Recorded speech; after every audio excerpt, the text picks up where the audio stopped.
बिस्मिल्लाहिर्रहमानिर्रहीम। अस्सलाम वालेकुम। तैयारी कर लीजिए, चंद ही दिन बाकी हैं और इस खित्ते की तारीख की शायद सबसे बड़ी जंग हमारे सामने हो, ईरान और इसराइल के दरमियान मुमकिना टकराव। एक बार फिर आसमान मिसाइलों से रोशन होगा और इस बार ये मिसाइल फैसला कुन साबित हो सकते हैं, जो पूरे खित्ते का नक्शा बदल कर रख देंगे। इसराइली वज़ीर-ए-आज़म बिन्यामीन नेतन्याहू 29 दिसंबर को अमेरिका के दौरे पर पहुंच रहे हैं। अमेरिकी मीडिया के मुताबिक ये दौरा इंतहाई हसास और ख़तरनाक साबित हो सकता है। नेतन्याहू की डोनाल्ड ट्रंप से मुलाकात मुतवक्के है, जहां वो उन्हें कायल करने की कोशिश करेंगे कि इसराइल अब ईरान पर हतमी हमले की तरफ बढ़ रहा है। नेतन्याहू का मौक़िफ़ है कि चूंकि ईरान अपना एटमी प्रोग्राम मुकम्मल कर चुका है, इसलिए अब फाइनल मूव यानी आखिरी चाल चलने का वक्त आ गया है। नेतन्याहू अमेरिका से दो अहम मुतालबात करेंगे। ईरान की जानिब से मुमकिना जवाबी मिसाइल हमलों को रोकने के लिए मुकम्मल दिफाई ताउन और ईरान में हुकूमत की तब्दीली यानी रिजीम चेंज के लिए भरपूर मदद। इसराइल के अहदाफ इंतहाई वाज़े और संगीन हैं। ईरान के supreme leader Ayatollah खामनई, army chief और दीगर अहम जनरल्स को निशाना बनाने का मंसूबा ज़ेर गौर है।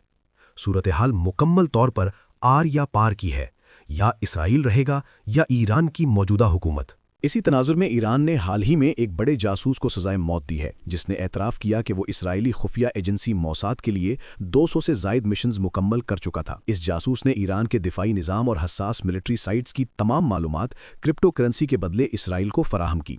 अगरचे ईरान ने एक बड़ा जासूस नेटवर्क बेनकाद कर लिया है, मगर इसके बावजूद इसराइल ईरान के अंदर मौजूद अपने असासों के जरिए एक बड़ी कार्रवाई की मनसूबाबंदी में मसरूफ़ दिखाई देता है। इसराइल इस वक्त पूरी शिद्दत के साथ डोनाल्ड ट्रंप को कायल करने की कोशिश में लगा हुआ है कि ईरान पर हमला अब नागुज़ीर हो चुका है, मगर इस रास्ते में कई बड़ी और संजीदा रुकावटें हायल हैं। माजी में जब ट्रंप ने ईरान पर हमले का दावा किया था, तो उन्होंने ये मौक़िफ़ इख्तियार किया कि ईरान का 40 साला एटमी प्रोग्राम तबाह कर दिया गया है। लेकिन बाद में सामने आने वाली इंटेलिजेंस रिपोर्ट्स ने वाज़ेह कर दिया कि यह दावा हकीकत के बरक्स था और ईरान अपना एटमी प्रोग्राम महफूज मकामात पर मुंतकिल करने में कामयाब हो चुका था।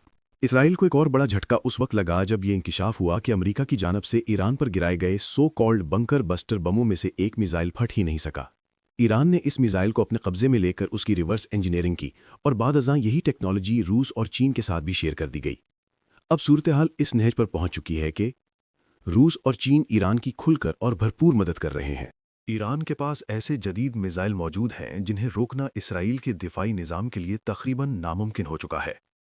अमेरिका को शदीद खदशा है कि अगर ईरान पर हमला किया गया तो जवाबी कार्रवाई में कतर और दीगर अरब ममालिक में कायम अमरीकी फ़ौजी अड्डे बराह रास्त निशाना बन सकते हैं। सऊदी अरब, कतर और तुर्की जैसे पहले ही अमेरिका को दो टोक अंदाज में बता चुके हैं कि वो इसराइल की किसी भी जंग के लिए ना अपनी सरजमीन और ना ही अपनी फ़िज़ाई हुदूद इस्तेमाल करने की इजाज़त देंगे। कतर, जिस पर इसराइल पहले भी हमले कर चुका है, इसराइल के हवाले से बिल्कुल नर्म मौक़िफ़ नहीं रखता। ऐसे में अगर अमेरिका ने इन ममालिक में मौजूद अड्डों को इस्तेमाल किया तो इन रियासतों की सलामती संगीन ख़तरात से दोचार हो जाएगी, जो खुद अमेरिका के लिए एक बड़ा और पेचीदा चैलेंज बन सकता है। डोनाल्ड ट्रंप इस वक्त शदीद दबाव में है। एक तरफ इसराइल का मुसलसल इसरार है और दूसरी तरफ अपने फ़ौजी अड्डों की मुमकिना तबाही का खौफ। ईरान इस मर्तबा एक ही रात में 2 से 3 हज़ार मिसाइल दागने की सलाहियत रखता है, जो इसराइल के कई शहरों को राख के ढेर में तब्दील कर सकते हैं। इसराइल इस वक्त ये समझ रहा है कि ईरान को कमज़ोर करने का शायद यही सबसे मौजूद और फैसला कुन मौका है। नेतन्याहू का असल और बुनियादी हदफ ईरान की आला तरीन क़यादत है। इसराइल ने यह भी मुशाहिदा किया है कि हसन नसरुल्लाह की शहादत के बाद हिज़्बुल्लाह में वो पहले जैसा दमखम बाकी नहीं रहा। तंजीम के अंदर वाज़ेह तौर पर दरारें पड़ चुकी हैं और निचली सतह की क़यादत को भी इसराइल चुन चुनकर निशाना बना चुका है। इसराइल का ख्याल है कि अगर वो ईरान के सुप्रीम लीडर आयतुल्लाह खामनाई को निशाना बनाने में कामयाब हो गया तो इसके बाद बाकी जर्नेलों को या तो ख़रीद लिया जाएगा या खौफ व दबाव के ज़रिए पूरा निज़ाम मफलूज कर दिया जाएगा।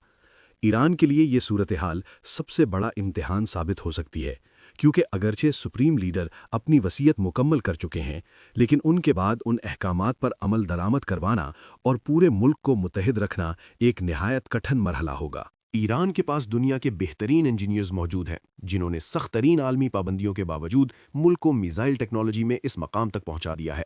अमेरिका इस हकीकत से बखूबी आगाह है, इसीलिए वो अब तक बराह रास्त जंग में कूदने से हिचकिचा रहा है। अमरीकी माहिरीन खुले अल्फाज में कह रहे हैं कि ईरान के मिसाइल नहीं रुकेंगे, मगर इसके बावजूद नेतन्याहू अपनी जिद पर कायम है कि ये हमला मुझे हर सूरत करना है। इसराइल इस वक्त आलमी अदालतों के वारंट्स और दुनिया भर की शदीद मुखालफत के बावजूद अपनी ताकत के नशे में डूबा हुआ है। नेतन्याहू ये समझते हैं कि ताकत के बल पर वो ईरान का हाल भी इराक और शाम जैसा कर देंगे, लेकिन वो इस हकीकत को नज़रअंदाज कर रहे हैं कि ईरान का रद्द-ए-अमल पहले से कहीं ज़्यादा खौफनाक और तबाहकुन हो सकता है। आने वाला वक्त ही ये तय करेगा कि आया डोनाल्ड ट्रंप इस जुनूनी जंग का हिस्सा बनते हैं या फिर खित्ते को एक बहुत बड़ी तबाही से बचा लिया जाता है। वीडियो को सब्सक्राइब करना मत भूलिए, वीडियो को लाइक करें, शेयर करें और कमेंट सेक्शन में अपनी कीमती राय का ज़रूर इजहार करें।